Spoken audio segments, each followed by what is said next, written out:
എല്ലാ മൃഗങ്ങളെയും ഉൾക്കൊള്ളിച്ചുകൊണ്ട് ജൈവശാസ്ത്രപരമായ വർഗീകരണത്തെയാണ് animal kingdom അല്ലെങ്കിൽ ആനിമേലിയ എന്ന് പറയുന്നത്. പ്രധാനമായും 6 തരത്തിലുള്ള ജന്തുസമൂഹമാണ് ആനിമൽ കിങ്ഡത്തിൽ ഉൾപ്പെട്ടിരിക്കുന്നത്.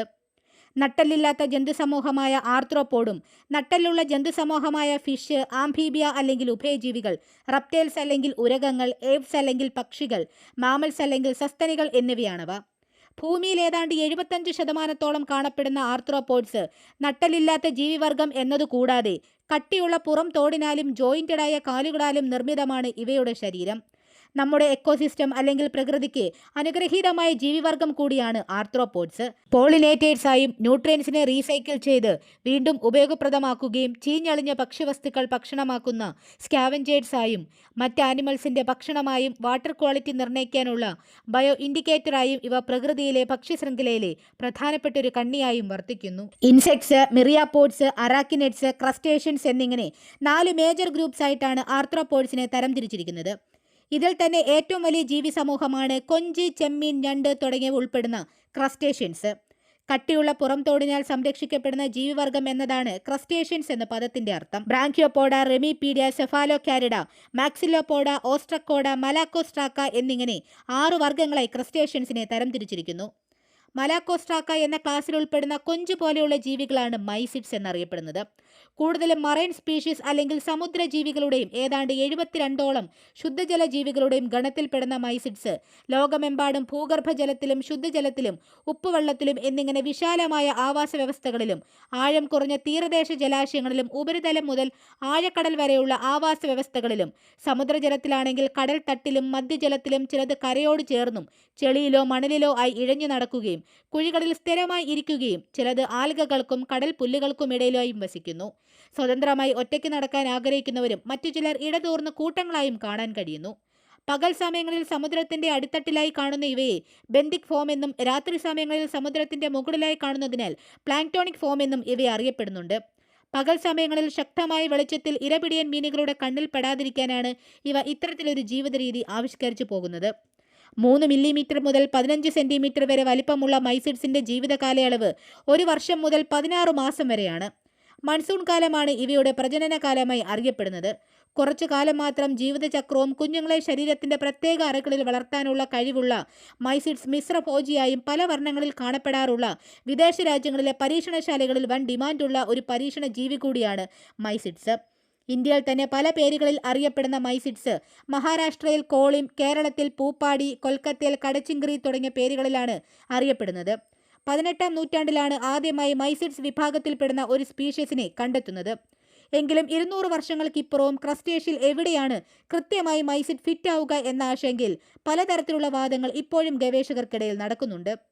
പെറ്റുപെരുകുന്ന ചെറിയ ഇനം മൈസിഡുകളെ മത്സ്യവളർത്തു കേന്ദ്രങ്ങളിൽ മീൻ തീറ്റയായും, വിദേശ രാജ്യങ്ങളിൽ സെല്ലുലോസ് മാലിന്യമുണ്ടാക്കുന്ന വ്യവസായശാലകളിൽ സെല്ലുലോസുകളെ തിന്നൊടുക്കുന്നതിനും ഇവയെ ഉപയോഗിക്കാറുണ്ട്. ചൈന, കൊറിയ, ജപ്പാൻ, അയർലൻഡ് പോലെയുള്ള പല രാജ്യങ്ങളിലും ഭക്ഷണത്തിനായി മൈസിഡ്സുകളെ ഉപയോഗിക്കാറുണ്ട്. സുക്കുംഡാണി, കിംചി എന്നിവ മൈസിഡ്സ് കൊണ്ടുണ്ടാക്കിയ ചില വിഭവങ്ങളാണ്. ഇന്ത്യയിൽ കൊൽക്കത്ത, ചിൽക്ക തടാകം തുടങ്ങിയ പ്രദേശങ്ങളിലെ മത്സ്യത്തൊഴിലാളികൾ ഇവയെ ഭക്ഷണമായി ഉപയോഗിക്കാറുണ്ടെങ്കിലും ഇന്ത്യയിൽ ഇവയ്ക്ക് വലിയ പ്രചാരം വന്നിട്ടില്ല. ഇന്ത്യയിൽ കോസ്റ്റൽ ഏരിയാസിലും ഇന്ത്യൻ എക്സ്ക്ലൂസീവ് എക്കണോമിക് സോൺ അല്ലെങ്കിൽ EEZ എന്നറിയപ്പെടുന്ന 200 നോട്ടിക് മൈലിന് ഉള്ളിലുമാണ് മൈസിഡ്സിന്റെ പഠനങ്ങൾ പ്രധാനമായും നടന്നുവരുന്നത്. ഇവയുടെ ടാക്സോണമി അല്ലെങ്കിൽ വർഗീകരണം, ഡിസ്ട്രിബ്യൂഷൻ അല്ലെങ്കിൽ തരംതിരിക്കൽ, എക്കോളജി അല്ലെങ്കിൽ ഇവയ്ക്ക് പരിസ്ഥിതിയുമായുള്ള ബന്ധം എന്നിവയിലാണ് ഇവയുടെ പഠനങ്ങൾ ഇന്ത്യയിൽ കൂടുതലായും കേന്ദ്രീകരിച്ചിരിക്കുന്നത്. ഇന്ത്യൻ മൈസിഡ് ഗവേഷകർ bay of Bengal, Arabian sea, Andaman sea തുടങ്ങിയ റീജിയനുകളിൽ നിന്നും പലതരത്തിലുള്ള മൈസിഡ് സ്പീഷീസുകളെ പട്ടികപ്പെടുത്തുകയും നിരവധി പുതിയ സ്പീഷീസുകളെ കണ്ടെത്തുകയും ചെയ്തിട്ടുണ്ട്. കേരളത്തിൽ മൈസിഡ് സ്റ്റഡീസുമായി ബന്ധപ്പെട്ട പഠനങ്ങൾ നിരവധി കോളേജുകളിലും റിസർച്ച് ഇൻസ്റ്റിറ്റ്യൂട്ടുകളിലും നടക്കുന്നുണ്ട്.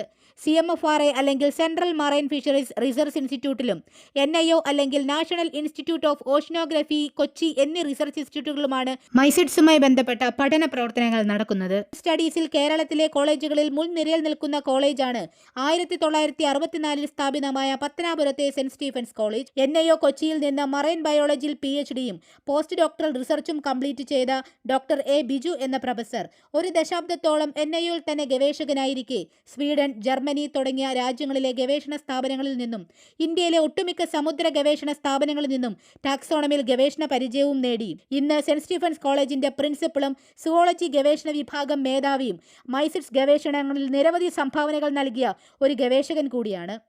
മൈസിഡ് പഠനങ്ങളിൽ നിരവധി പുതിയ ഇനം ജീവികളെ കണ്ടെത്തി ഇന്ന് അദ്ദേഹം രാജ്യാന്തര തലത്തിലും ശ്രദ്ധേയനാവുകയാണ്.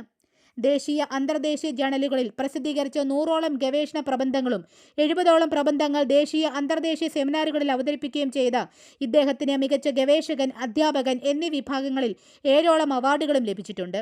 ശാസ്ത്രലോകത്തിന് പുത്തൻ അറിവ് പകരുന്ന 7ഓളം പുസ്തകങ്ങളും ഇദ്ദേഹത്തിൻ്റെതായുണ്ട്.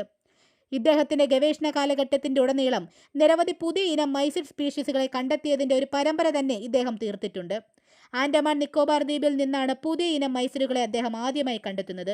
ഇതിന് അനിസോമൈസിസ് മിനിക്കോയൻസിസ് എന്നും പേരിട്ടു. തുടർന്ന് മഹാരാഷ്ട്ര, ഗുജറാത്ത് തീരങ്ങളിൽ നിന്ന് റോപ്പാലോഫ്താൽമസ് മുംബൈയൻസിസ്, റോപ്പാലോഫ്താൽമസ് വിജയ്, റോപ്പാലോഫ്താൽമസ് മരുഡി, റോപ്പാലോഫ്താൽമസ് അനീഷി, അക്കാന്തോമൈസിസ് മൈക്രോസിസ് എന്നിവയും കണ്ടെത്തി. മുംബൈയിലെ ഉപ്പളങ്ങളിൽ നിന്നും കണ്ടെത്തിയ ഇൻഡോമൈസിസ് നിബിനി എന്നത് ഇദ്ദേഹത്തിൻ്റെ മകൻ്റെ പേരിലും ആൻഡമാൻ കടലിൽ നിന്നും കണ്ടുപിടിച്ച സ്വീഡ് എറിത്രോപ്സ് എബ്രഹാമി പിതാവിൻ്റെ പേരിലും കൊച്ചി കായലിൽ നിന്നും കണ്ടെത്തിയ പുതിയ ജനുസായ കൊച്ചി മൈസിസ് പിള്ളൈ ഇന്ത്യയിലെ പ്രഗത്ഭനായ സൂപ്ലാങ്ക്ടൺ ടാക്സോണമിസ്റ്റായ ഡോക്ടർ കൃഷ്ണപിള്ളയുടെ പേരിലുമാണ് അറിയപ്പെടുന്നത്. കഴിഞ്ഞില്ല ഇദ്ദേഹത്തിൻ്റെ കണ്ടുപിടുത്തങ്ങൾ. അന്റാർട്ടിക് സമുദ്രത്തിൽ നിന്നും കണ്ടെത്തിയ യൂക്കീറ്റോമീറ സ്പിനോസ, സീരിയല്ല ബ്രിവിസ്പിന എന്നിവ ഇദ്ദേഹം പുതിയതായി കണ്ടെത്തിയ മറ്റ് ജന്തുപ്ലവകങ്ങളാണ്. ഇതുകൂടാതെ കൊച്ചി കായലിൽ നിന്നും 2017 പുതിയ ഇനം ക്രസ്റ്റേഷ്യയും കണ്ടുപിടിച്ചു. പകുര സ്വീഡോപ്സിസ് കൊച്ചിൻഡിക്ക, ടീന സ്വീഡസ് ഇന്ത്യാന എന്നിങ്ങനെയാണ് ഇവയ്ക്ക് പേര് കൊടുത്തിരിക്കുന്നത്. മൈസിഡ്സ് കൂടാതെ വെള്ളത്തിലും കരയിലും ഒരുപോലെ ജീവിക്കാൻ കഴിയുന്ന നിരവധി കാലുകളുള്ള ചെറുജീവിയായ ഐസോപോഡിനെയും ഇദ്ദേഹത്തിൻ്റെ നേതൃത്വത്തിൽ പുതിയതായി കണ്ടെത്തിയിട്ടുണ്ട്. 2025 മൺട്രോ തുരുത്തിൽ നിന്നാണ് ഇത്തരത്തിൽ പുതിയ ഇനം തടിത്തുരപ്പൻ ഐസോപോഡുകളായ ഫെറോമ തബോറൻസിനെ കണ്ടെത്തിയത്. പത്തനാപുരം സെന്റ് സ്റ്റീഫൻസ് കോളേജിലെ മാനേജ്മെന്റായ മൗണ്ട് താബോർ സന്യാസ സമൂഹത്തോടുള്ള ആദരസൂചകമായിട്ടാണ് ഈ പേര് ഇദ്ദേഹം നൽകിയത്. ഇദ്ദേഹത്തിന്റെ ഇത്തരത്തിലുള്ള പുതിയ ഇനം ജീവികളുടെ കണ്ടെത്തലുകൾ ശാസ്ത്രലോകം അറിഞ്ഞത് ഇന്റർനാഷണൽ ജേണലുകളായ Zootaxa, marine biology research, journal of natural history, threatened taxa എന്നിവയിൽ പ്രസിദ്ധീകരിച്ച ഗവേഷണ റിപ്പോർട്ടുകളിലൂടെയാണ്. കൊല്ലം ജില്ലയിലെ തലവൂർ ഗ്രാമത്തിലെ ഒരു സാധാരണ കുടുംബത്തിൽ ജനിച്ചു വളർന്ന ഡോക്ടർ A. ബിജു എന്ന വ്യക്തിത്വം പഠിച്ച കോളേജിൽ പഠിപ്പിച്ച അധ്യാപകരോടൊത്ത് പഠിപ്പിക്കുകയും അതേ കോളേജിൽ ഇന്ന് പ്രഥമ അധ്യാപകനാവുകയും ഒപ്പം കേരള യൂണിവേഴ്സിറ്റിയിലെ 10ഓളം ഗവേഷണ വിദ്യാർത്ഥികളുടെ ഗൈഡ് കൂടിയായി തീരുകയും ചെയ്തത് ഇദ്ദേഹത്തിൻ്റെ കഠിനാധ്വാനവും പഠനത്തിലും ഗവേഷണത്തിലുമുള്ള ഇദ്ദേഹത്തിൻ്റെ അതിയായ ആഗ്രഹവുമാണ്. വിദ്യാർത്ഥികളുടെയും സഹപ്രവർത്തകരുടെയും മനസ്സിൽ പ്രിയപ്പെട്ട അധ്യാപകൻ എന്ന ഒരിടം നേടാൻ കളങ്കമില്ലാത്ത മനസ്സിനുടമയായ ഇദ്ദേഹത്തിന് കഴിഞ്ഞതിൽ ഒട്ടും അതിശയോക്തിയില്ല. കേരളത്തിനും കൊല്ലം എന്ന ജില്ലയ്ക്കും സെന്റ് സ്റ്റീഫൻസ് കോളേജ് എന്ന മഹത് സ്ഥാപനത്തിനും അഭിമാനമായി രാജ്യാന്തര തലത്തിലും ശോഭിക്കുന്ന ഡോക്ടർ A. ബിജു എന്ന അധ്യാപകനും ഗവേഷകനുമായ വ്യക്തിത്വത്തിൻ്റെ കീഴിൽ ശിഷ്യത്വം സ്വീകരിക്കാൻ കഴിഞ്ഞതിൽ ഞാനും ഇന്ന് അഭിമാനം കൊള്ളുന്നു. ഒരു സാധാരണ നിലയിൽ നിന്നും തൻ്റെ കഠിന പ്രയത്നത്താൽ രാജ്യാന്തര തലത്തിൽ വരെ എത്തി നിൽക്കുന്ന ഡോക്ടർ A. ബിജു എന്ന പ്രൊഫസറിൻ്റെയും ഗവേഷകൻ്റെയും ജീവിതയാത്ര ഇനിയും പല ബഹുമതികളാൽ ശോഭിക്കട്ടെ എന്ന ആശംസയും ഏറ്റവും പ്രിയപ്പെട്ട അധ്യാപകനോടുള്ള ഒരു വിദ്യാർത്ഥിനിയുടെ ഗുരുദക്ഷിണയായും ഈ എപ്പിസോഡ് ഞാൻ അർപ്പിക്കുന്നു.